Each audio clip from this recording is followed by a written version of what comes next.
Hello and welcome everyone to another video, and today we are going to take a look at another theme of mine in Halloween Cup, highlighting Galarian Weezing. So Galarian Weezing got Fairy Wind from this season's update, so I wanted to try it out, see whether it is any good in Ultra League, because I still do not have one in the Great League.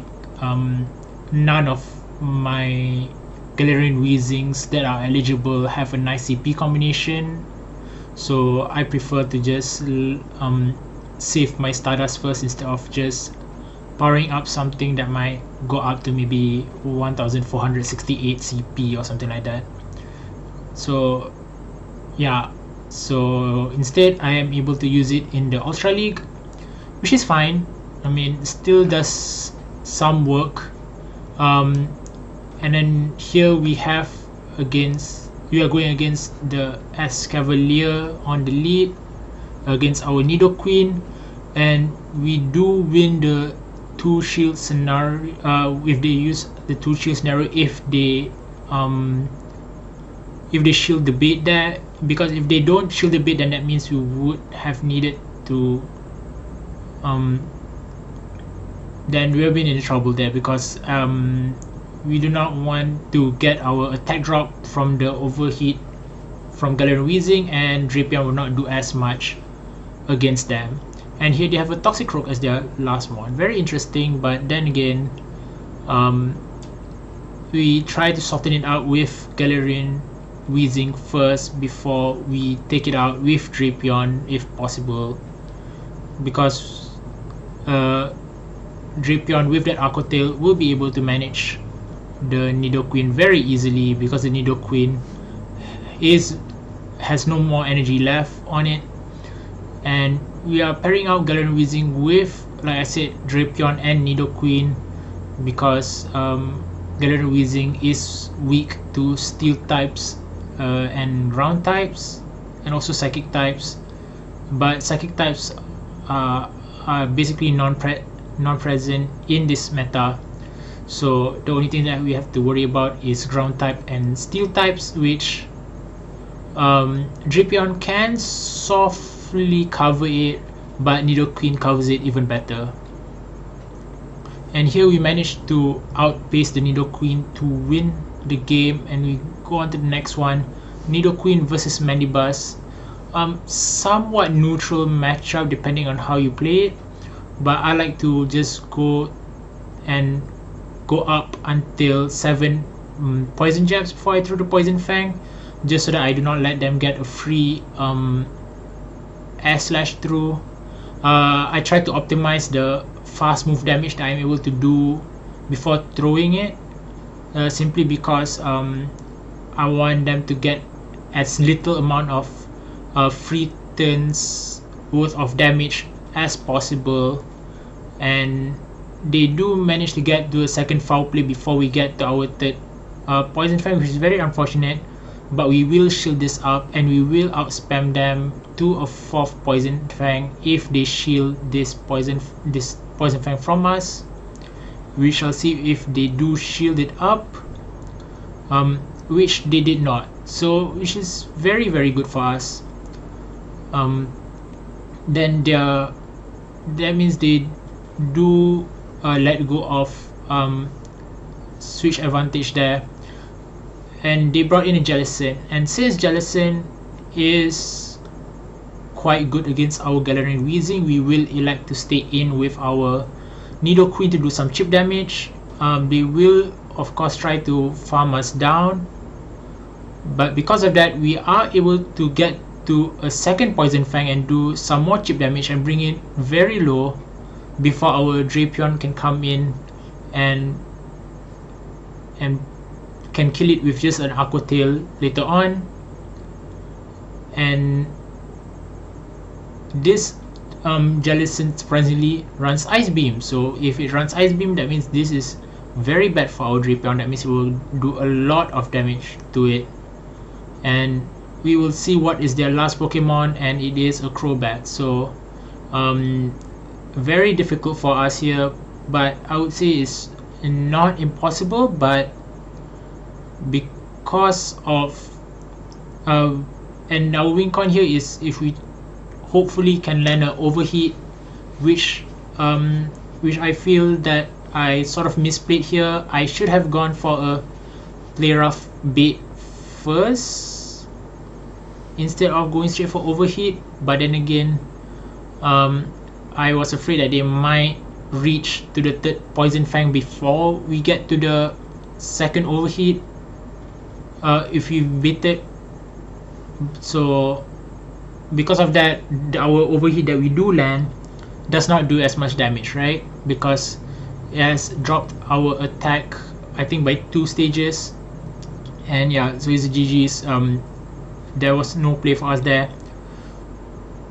So going on to the next battle, a Nidoqueen mirror match. So Nidoqueen mirror match is neutral. Of course, I hope that I have a higher attack stat than theirs, simply because my Nidoqueen is a very high rank one. I think it's a rank 90 plus, and since they throw earth power here, we will try to beat them to get back their shield from them, which they did not. Now this will cause me problems, because this will mean that they can safely shield here, and knowing that I will be pressured to shield as well, because I do not want to lose the lead matchup. But then again, they threw straight earth power, which means that I can get back my win con if they shield here, and they do. That means we will be able to outpace them by 1 poison jab to our earth power, and we do get it out of the way with our Nidoqueen very healthy at the back. And they brought in their Shadow Crobat here, and we can just go for Poison Fangs to soften it up and to ramp up our Poison Jab damage. A Poison Fang from a Crobat will not KO us at this range, and they will have to throw a Shadow Ball, unless of course they want to take more damage and drop the defense even more, which they elected to do at this point. And they throw a Poison Fang, which does not KO, and we can farm up to a Poison Fang to keep it for the Crobat later. And they brought in an Umbreon, and this is game for us against our opponent here. Umbreon cannot do anything if it is not running Psychic, because Last Resort, even though it is neutral, it does not do too much to its Galarian Weezing because it is very tanky, and we can just spam the play roughs against them. We will over farm them so that we are able to potentially get to overheat later against the Crobat if they want to over farm us. But whatever they try to do, there's nothing really that they could do against us, because we still have a very healthy Drapion at the back, still haven't been used yet, still with full health, that we can just come in and Aqua Tail them down. But instead we can overheat their Crobat. Bye bye. And going on to the next battle, we have a Nidoqueen versus an Umbreon. Same thing as the Manibus earlier, it is very neutral, but they decided to immediately swap out to Dragalge, which is not bad for us, but we were a bit slow on the switch, so we will try to take a shield back from them and hopefully able to catch the Aqua Tail on our Galarian Weezing if possible. And we do get a shield back, throw 1 Poison Fang and dip, and we do manage to catch it and get a hit on energy on our Galarian Weezing, which means that we can most probably outpace them to the play rough here. I'm not sure whether they have an Outrage or a Sludge Wave or Gunk Shot, was it? Yeah, Gunk Shot, but because that they already went above 6 Dragon Tails, they most probably had the Gunk Shot, but they decided to let it go, and they quit after showing us the Nidoqueen against them. Most probably they know that they will lose shield advantage anyways. So GG's there. And again, for the next battle is another Nidoqueen mirror match, a Shadow versus a non-Shadow. And here we decided to just throw the Poison Fang on the Mandibuzz, and because it is S slash, it requires 5 S slashes to their charge move, and we tried to catch it, and it sort of failed, but it's okay. Our Nidoqueen still has a lot of energy, and our Galarian Weezing is able to tank these moves very easily, and Play Rough, if it lands, will take it very low, or even take it out actually. Yeah, so boom, one shots it, and they come back in with their Shadow Nidoqueen. We can go for overhit straight away and win CMP against them, which means that we do not have to shield our charge move after this, and we win back alignment. We now is a 1-to-1 shield scenario, but they decided to then now they have a lot more energy, but it doesn't matter because we have enough for a Poison Fang bait and an Earth Power straight away, no problem. And they shielded it, which is nice, but then again it was a CMP tie. We will try to overfarm here because knowing that they are energy dry, and they did not try to catch it, which is definitely very good for us, because that means our Nidoqueen can now destroy the Slurpuff. Slurpuff also another Pokemon that got Fairy Wind, but this is not the place for Slurpuff, unfortunately. Going to get Poison Fang down, and Slurpuff barely able to do anything in this battle. Just doing Fairy Winds, not even able to do that much meaningful damage, much less take out this Nidoqueen with the flamethrower, and we do take it out. So going on to the next battle, this is a shorter video than my other ones because I'm quite busy this week, going out of town for a trip.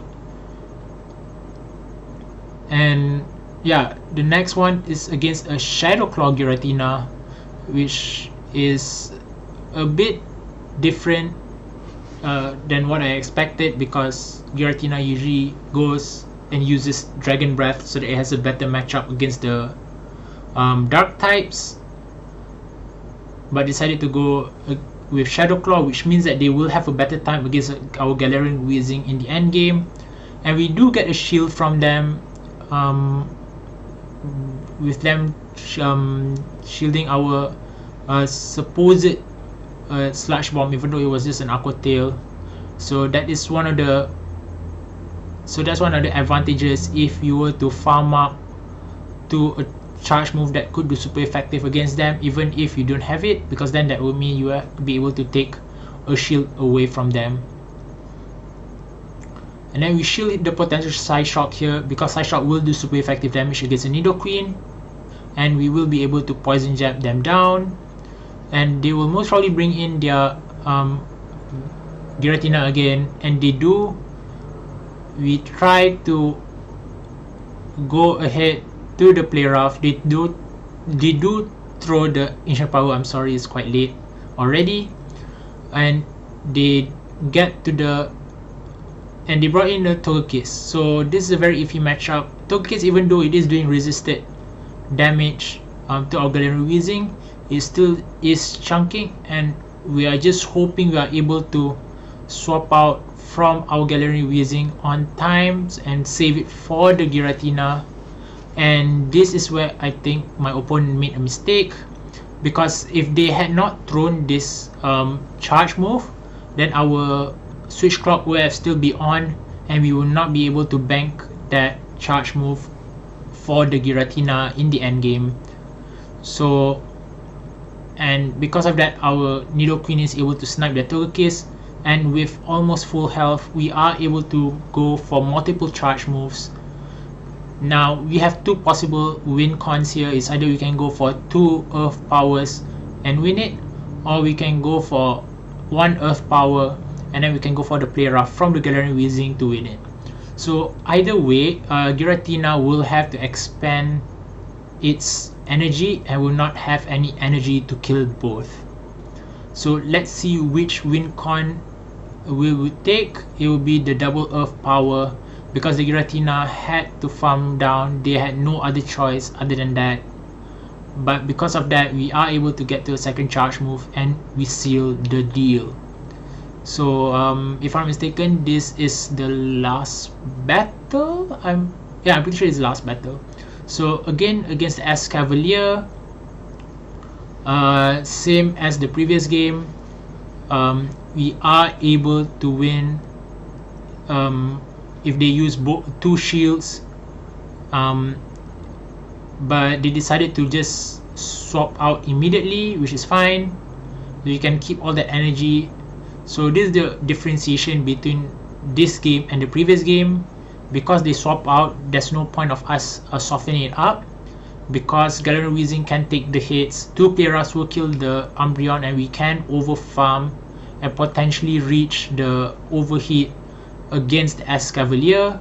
So we will let this second last resort go through, and we will try to overfarm a bit more, because they do need 4 Snarls to get to that last resort, and we try to get to a CMP, which they elected to not shield, which is fine. That means we do have some residual energy for the Escavalier at the back, and we try to go for the bait first of all, because if we are able to bait this out, then the overheat will definitely KO it. I'm not exactly sure if the overheat will debuff overheat will KO the Escavalier, but maybe it would, actually, now that I think of it, because Escavalier is quite frail. It has a very low defense stat, so it could potentially just kill it, but they decided to double shield, and we try to snipe them here, hopefully take them out, because we do not want them to farm our Galarian Weezing all the way down. They do get to a drill run, which will not kill our Nidoqueen. Nidoqueen is a tank in the Ultra League. It can survive 1 drill run, no problem, and here we can just farm them down. But they decided to again switch out, but this time is against the Obstagoon. We will just go for Poison Fangs, soften it up, because Drapion's Aquatail will not do a lot, and it has very low fast move damage, fast move pressure. So we try to go for a 3rd Poison Fang if possible, and we do, in which case most probably we are going to bring them down very low to the red health. So they are almost dead anyways. Their Escav is almost dead, and we are going to catch the potential Gong Shot on the Galarian Weezing, but it turns out it's just a Night Slash, which means that we can go immediately to our Drapion and catch the next move, because this would mean that they will not have enough to kill us off. And that is it from me. Thank you everyone for watching. I'll see you in the next one. Bye.